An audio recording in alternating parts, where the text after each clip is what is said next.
गसाइगावआव Nobel बान्था मोनगिरि रबीन्द्रनाथ ठाकुरनि खुंगा 112थि जोनोम सान फालिदों। गसाइगाव सोहोरनि सिङाव थानाय नाथ मन्दिरनि साखाथियाव थानाय गेवलां फोथाराव सानसेनि हाबाफारि लानानै दिनै अल बिटिआर बेंगलनि इउथ स्टुडेन्ट फेडारेसन गसाइगाव जिल्लानि बानजायनायाव सानसेनि हाबाफारि लानानै दिनै खन्थाइगिरि रबीन्द्रनाथ ठाकुरनि खुंगा 112थि जोनोम सानखौ गाजा गोमजायै फालिदों। लोगोसे बे हाबाफारियाव बाहागो लाफैदों बिटिआरनि एमसिएलए सजल कुमार सिंह, मिरु इउपिपिएलनि गाहाय नेहाथारि राजु नार्जारि आरो गोबां मानगोनां आलासिफोरा बाहागो लाफैदों। बे हाबाफारियावनो बाहागो लानानै बिटिआरनि एमसिएलए सजल कुमार सिंह बिथाङा आरो मिरु इउपिपिएलनि नेहाथारि राजु नार्जारि बिथांमोनहा सानैबो रबीन्द्रनाथ ठाकुरनि सावगारियाव मान बावो आरो गोजोननि थाखाय गोलाव हानजा सुरनाय हाबाफारियावबो बाहागो लानानै रबीन्द्रनाथ ठाकुरनि सावगारिखौ लानानै गोजोननि थाखाय गसाइगाव सोहोरनि गेजेरजों 5 किल'मिटारसो गोजान लामा हानजा सुरो। बे हानजा सुरनायाव जाति धोरोम बासियालासे गोबां हारि माहारिनि सुबुंफ्रा बयबो बाहागो लाफैदों। আজি আমার এই গোসাইগাঁও টাউনের মাঝমজিয়াত আমার বিটিআর বাঙালি ফেডারেশনের উদ্যোগত ইয়াতে 162তম আমার বিশ্বকবি রবীন্দ্রনাথ টেগোর তেখেতৰ মানে জন্ম দিৱস ইয়াতে উদযাপন কৰা হৈছে। তো মই আজিৰ এই পবিত্ৰ দিনটোত গোটেই বিশ্ববাসীক আমাৰ ৰবীন্দ্ৰনাথ টেগোৰেৰ জন্ম দিবসেৰ মানে শুভেচ্ছা যাচিছোঁ। এইটো আমাৰ ভাৰতৰ কাৰণে খুব গৌৰৱৰ কথা। তেখেতে প্ৰথম নন ইউৰোপিয়ান মানুহ যোনে নোবেল বঁটা বিজয়ী হৈছিল। 1913 চনত প্ৰথমবাৰৰ কাৰণে এজন নন ইউৰোপিয়ান মানুহে নোবেল বঁটা বিজয়ী হৈ তেখেতে এটা মানে বুৰঞ্জী ৰচিছিলে আৰু সকলোকে গৌৰৱান্বিত কৰিছিলে। এইটো ভাৰতবাসী বুলি নহয়, যিমান নন ইউৰোপিয়ান মানুহ তেখেতসকলৰ কনফিডেন্সটো বাঢ়িছিল যে আমি ইউৰোপিয়ান নহ'লেও নোবেল বঁটা আমি বিজয়ী হ'ব পাৰোঁ। আৰু তেখেতৰ যোনটো সৃষ্টিৰাজি আছে এইটো মানে ভাৰতৰ কাৰণে নহয়, গোটেই বিশ্বৰ কাৰণে এটা গৌৰৱৰ কথা।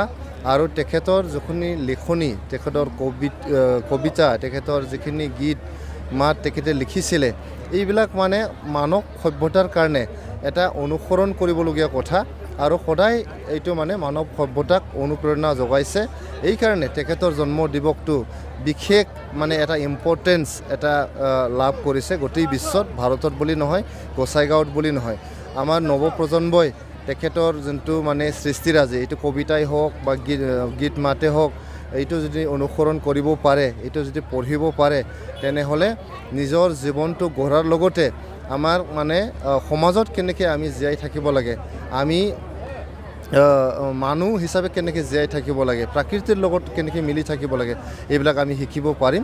গতিকে এইটো পবিত্ৰ দিনটোত আকৌ এবাৰ গোটেই বিশ্ববাসীক মই ৰবীন্দ্ৰ ঠাকুৰেৰ যে জন্মজয়ন্তী অনুষ্ঠান গোটেই বিটিআৰত ইমান হৈছে ফাৰ্স্ট টাইম যে এখেতৰ উৎসাহত, এখেতৰ নেতৃত্বত যে গোটেই অঞ্চলত যে রবীন্দ্র জয়ন্তী অনুষ্ঠান হৈ আছে। আপোনালোকেও দেখা পাইছে সাংবাদিক ভাইসকলে যে আজিলৈকে যে গোসাইগাঁৱত ইমান ডাঙৰ এটা অনুষ্ঠান যে ৰবীন্দ্ৰ ঠাকুৰৰ জন্মজয়ন্তী অনুষ্ঠান হোৱা নাই, কিন্তু আজি এখেতৰ যি সাপোৰ্ট দিছে তাৰ কাৰণে আমাৰ সব ল'ৰাবিলাকে সব জাতি জনগোষ্ঠী সহায় কৰি অনুষ্ঠানটো কৰি আছে। মই ধন্যবাদ জ্ঞাপন কৰিছোঁ। আমাৰ বিশ্বকবি ৰবীন্দ্ৰনাথ ঠাকুৰৰ 162তম যি জন্মজয়ন্তী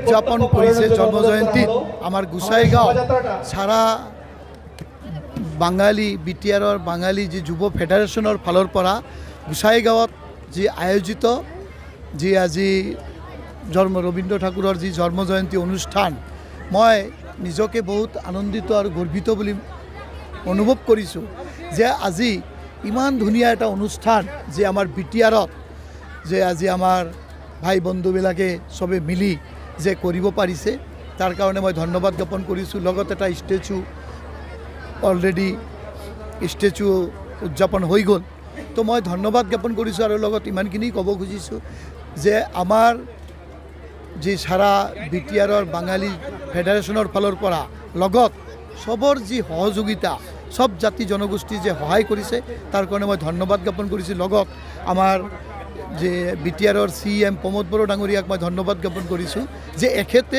সহায় সহযোগিতা আগবঢ়োৱাত আমাৰ প্ৰগ্ৰামখিনি ইমান গৰ্জিয়াছ হৈছে।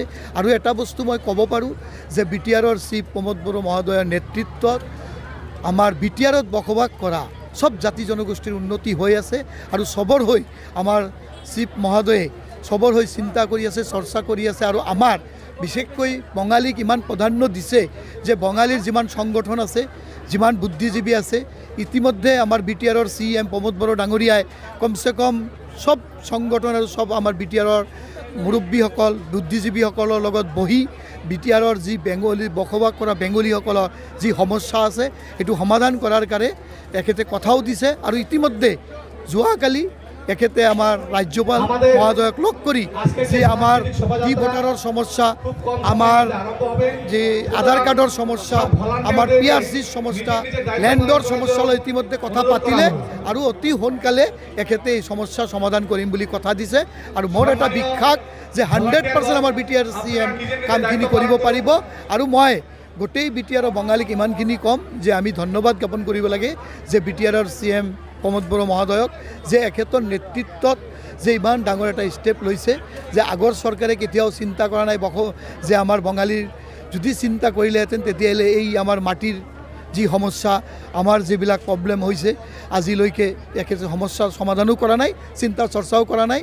কিন্তু BTRৰ CM প্ৰমোদ বড়ো মহোদয়ৰ নেতৃত্বত যে আজি BTRত চাৰা গোটেই BTRত